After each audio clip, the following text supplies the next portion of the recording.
जय जगन्नाथ जय सीताराम राधे राधे आउ जो कौन सी भाई हनुमान साधना करने चाहते आग्रह अच्छा तो ये लिखाई देखो हनुमान साधना विधि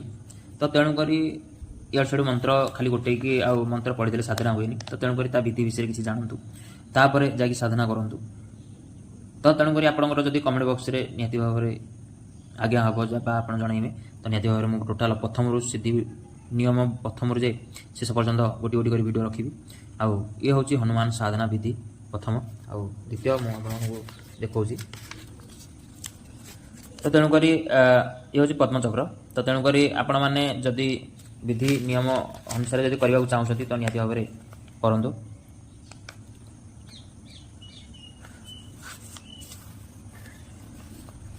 ये हूँ हनुमान मंत्र मंत्र तो बहुत प्रकार मिल किंतु हेले आपण केमी करेंगे विधि हिसाब से निहती भाव में करेंगे तो तेणुक एठी जो आमर जो पूजा करेंगे आपड़ केमी पूजा करेंगे तो तेणुक तार विधि देती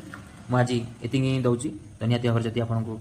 भल लगे ताले निहती भाव में जो सांग निहती भाव शेयर करूँ जो मैंने उचित मन कर ना मुझे साधना करने दरकार ना बाकी क्या शेयर करूँ ना जय जगन्नाथ जय सीताराम।